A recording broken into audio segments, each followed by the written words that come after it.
Halo, selamat pagi anak-anak Miss Deka semuanya. Berjumpa lagi ya dengan Miss Deka. Nah, gimana kabarnya hari ini? Tentunya masih semangat ya. Oke, hari ini kita masih belajar IPA, masih di KD 3.1 ya.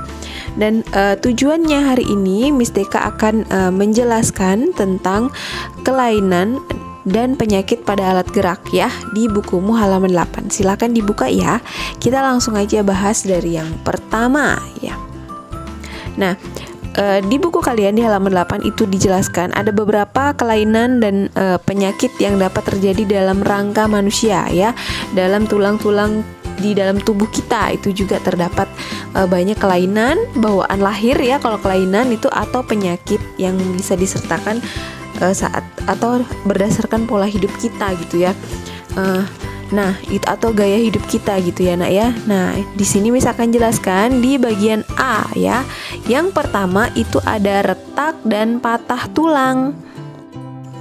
Nah, retak dan patah tulang ya Nak ya adalah kelainan pada tulang yang diakibatkan oleh benturan dengan benda yang keras. Nah, benturan tersebut dapat disebabkan oleh kecelakaan ya, kecelakaan mobil, motor gitu bisa ya, atau nabrak sesuatu gitu bisa juga. Atau kamu jatuh, misalnya jatuh dari pohon gitu ya, jatuh dari ketinggian seperti itu. Nah, itu bisa juga. Nah, berikut adalah contoh. Ini adalah kalau tulang kita di ronsen itu yang A adalah tulang retak, yang B itu adalah tulang yang patah ya. Dan yang itu satunya lagi itu adalah kondisi tangan kita kalau patah ya, harus dijahit untuk memperbaikinya atau melihat ke dalamnya gitu ya. Nah, kemudian ada juga ini Nak, contoh kalau tulang kita tuh retak ya. Tuh di sini ada. Nah, ini kalau tulang kita tuh retak, kayak hanya retak aja nggak nyampe patah banget gitu ya. Nah, ini adalah contoh tulang yang patah. Nah, itu betul-betul patah ya Nak ya. Nah, itu dari contohnya dari tulang retak dan tulang patah. Sampai sini paham ya Nak ya. Kita next ke yang bagian B. B, rakitis. Nah, lihat di bukumu ya Nak ya. Rakitis itu apa Miss? Rakitis itu biasanya diakibatkan kekurangan gizi seperti kalsium, fosfor, dan vitamin D ya Nak ya. Nah, akibatnya tulang itu tidak tumbuh dengan normal. Nah, penyakit rakitis ini dapat membentuk tulang kaki itu jadi kayak bengkok ya, seperti huruf O atau huruf X gitu ya Nak ya. Nah, berikut ini adalah contoh jenis tulang ya. Nah, di sini ada A, B, dan C. Bagian A itu adalah jenis tulang normal. Bagian B itu adalah jenis tulang kaki yang O, dan yang terakhir yang C itu adalah tulang kaki yang X ya. Nah, ini adalah contoh tulang kaki X. Nah, kayak gini ya kalau di kaki kita ya. Nah, yang satunya itu adalah tulang yang O. Bisa bedain ya Nak ya. Ini biasanya terlihat sejak kita kecil, itu sudah terlihat kaki itu ada kelainan atau tidak. Dari cara jalan pun sudah terlihat ya Nak ya. Oke, rakitis jelas ya Nak ya. Kita ke bagian C. C, skoliosis, lordosis, dan kifosis.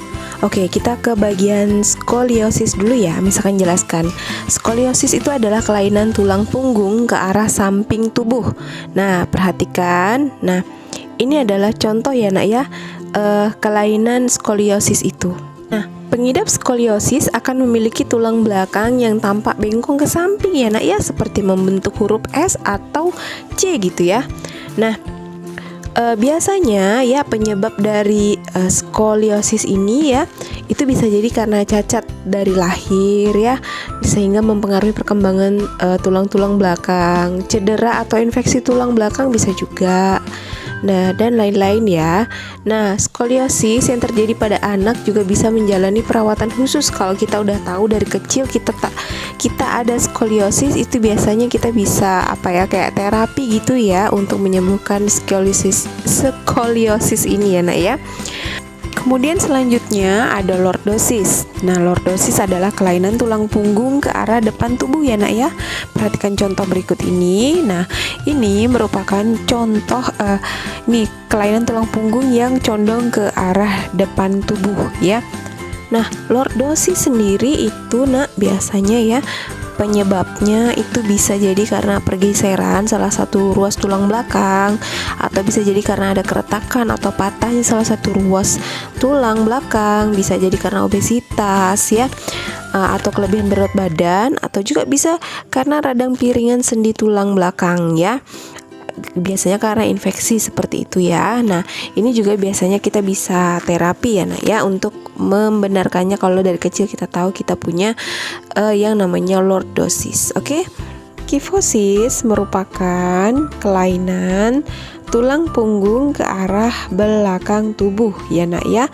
Perlu diingat bahwa kifosis merupakan kondisi yang terjadi saat tulang belakangmu bagian atas ya biasanya tuh condong ke belakang dengan lengkungan hingga lebih dari 50 derajat ya. Nah, pengidap kondisi ini memiliki postur sangat bungkuk dan seakan memiliki punuk di punggungnya ya, nak ya. Nah, mereka yang rentan mengalami kondisi ini adalah wanita yang biasanya lanjut usia ya. Nah, apa aja Miss penyebabnya kifosis ini? Biasanya karena penuaan bisa, atau kelemahan otot di punggung atas bisa, atau sebuah penyakit ya. Kemudian bisa juga karena radang sendi seperti itu ya. Bisa juga karena osteoporosis ya, bisa juga karena cedera pada tulang belakang. D. Osteoporosis. Osteoporosis adalah penyakit menurunnya kepadatan tulang. Salah satu penyebabnya adalah karena kekurangan kalsium dan fosfor. Osteoporosis menyebabkan tulang terasa nyeri atau mudah patah saat jatuh ya, nak ya. Oke. Osteoporosis. Nah, ini biasanya ya salah satu masalah utama dalam sistem rangka manusia. Seringkali ya osteoporosis ini tidak menimbulkan gejala apapun, nak. Nah, kondisi ini biasanya kita baru tahu tuh setelah kita misalnya mengalami cedera atau patah tulang gitu ya. Nah, seiring berkurangnya kepadatan tulang, penderita osteoporosis ini biasanya mudah mengalami gejala patah tulang ya, walau hanya benturan ringan tuh patah tulangnya gitu ya. Kemudian bisa nyeri punggung ya, biasanya disebabkan oleh patah tulang belakang ya. Terus postur badan itu jadi membungkuk, terus tinggi badan jadi berkurang. Nah, tadi penyebabnya itu ya disebabkan oleh menurunnya kemampuan tubuh untuk meregenerasi tulang ya. Hal ini berdampak pada berkurangnya kepadatan tulang. Di sini juga ada gambar contoh. Ini adalah tulang normal dan ini adalah satu tulang osteoporosis ya. Beda kepadatannya ya, nak ya. Nah, biasanya penurunan kemampuan regenerasi ini dimulai saat seseorang memasuki usia 35 tahun ya. Mungkin seusia mama atau papa kalian ya. Nah, selain faktor usia, biasanya ini juga menimbulkan risiko terjadinya osteoporosis ini ada beberapa faktor. Misalnya berjenis kelamin wanita ya.